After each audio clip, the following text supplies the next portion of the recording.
Good morning, guys. It's Amanda. It is February the 5th. It is roughly almost 8 o'clock in the morning. I've been up since about 5:30. Woke up to a horrible nightmare.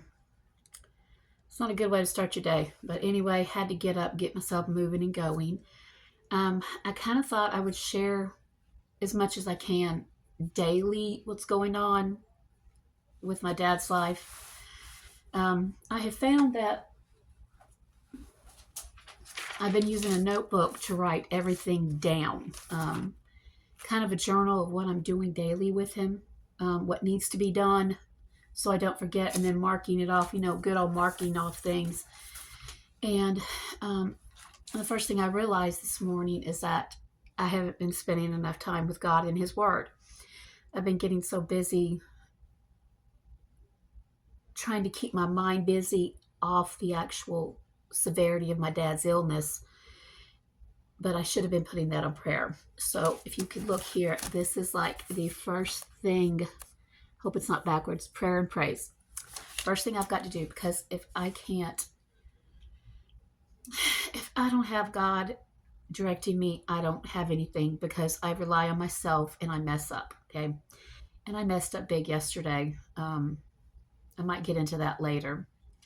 But anyway, I wanted to show you what I'm doing, what I plan on doing today. I've come up with a schedule pretty much of what needs to be done every day with him. Things the physical therapist needs him to do, things that he just normally needs done, just to take care of him. So here's my schedule. Let me just go ahead and flip it and show you. This is kind of the schedule for this morning. The first thing Daddy wants when he wakes up is his coffee. I'm glad he still wants his coffee. That gets him going. He usually drinks it and falls back asleep, which he just did. After that, breakfast. Breakfast has been hard with my dad because he doesn't have an appetite. They're giving him a medication now called Megace. I don't know if I mentioned that yesterday. My sister-in-law, when her mama went through cancer, they gave that to her to increase her appetite. It seems like it's helped a little bit, but I have found that, like yesterday, I'm like, I got to figure out some way to tempt my dad to eat. And smell is an amazing thing. It could be either good or bad. But I decided, like, I found some bacon in his refrigerator, and I'm like, I'm going to cook some bacon for him, okay? And it got the house smelling really good. And when I asked him for the first time that morning, I said, Daddy, would you like some bacon? Bacon, some kind of bacon or something? And his sister goes, yeah, doesn't a bacon egg sandwich sound good? And he goes, yeah. And it's just then when it clicked with me, if I can cook something that's got a lot of spice to it, a lot of savory aromas, that's going to tempt his appetite, because I've done that twice now. I did it yesterday with the bacon, and I did it the night before when I made him some simple tater tots, and I put some seasoning I found up in the cabinet, and when it was cooking and afterwards you put the seasoning on it, it stimulated his appetite. I think that, along with the medication, is like, I'm learning something. When that appetite's down, if you can just, instead of asking him, Daddy, do you want this? Do you want that? It's like, oh, he doesn't know what he wants. But if I go ahead and cook something I know he already likes, or something that has been in his refrigerator that I know he eats, because I'm still learning what he eats, y'all. I'm still learning this stuff. It has really seemed to help. So let me flip this back over. Okay, and then he'll do his breakfast. Now, by the way, in between all of this, it's rest. He does a little bit, he falls asleep. Does a little bit, falls asleep. After breakfast, usually it's been after lunch that he's taken his medication. So I just mark things off as I need. He'll get his medication. I got to check his blood pressure. Today, I will do a clean down of him entirely. I'll just clean him down, wash him down completely, get him some fresh clothes. And I had to shave him the other day, and he asked me to shave him. He uses a two. I think he uses the old-fashioned blades, not like these disposables. And I'm like, Daddy, don't move. Please don't, because I'm shaving. I've never shaved anybody in my life. I'm like, Daddy, do you really trust me to do this? He goes, He shook his head at me, gave me that look. I said, okay, he's going to want one again. So he'll get that today. Now, they're supposed to have a nurse's aide coming in here helping with this. Um, I know it's probably better if your only family does it. I haven't heard anything yet, but until I get somebody or get some help, I'm continuing to do that. Because all he does, like I said, he's in that chair, and you know he I'm praying he gets strong enough through the exercises of walking to and from the room within the next week or so. He will be able to go into the shower. He has a walk-in shower, so I can get him completely showered in there. That would improve your mental capacity when he's having to deal with the cancer too.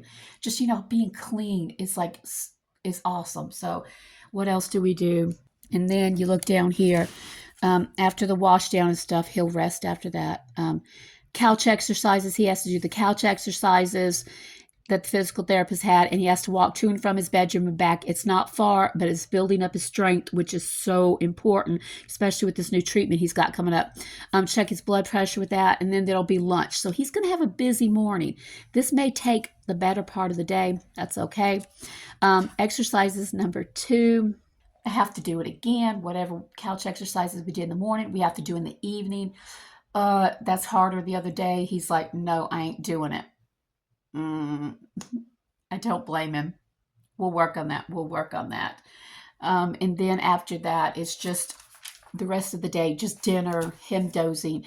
And in between everything, he's constantly taking naps. His naps seem to be deeper, like a deeper sleep, which is the kind of sleep you need for restoration of your body.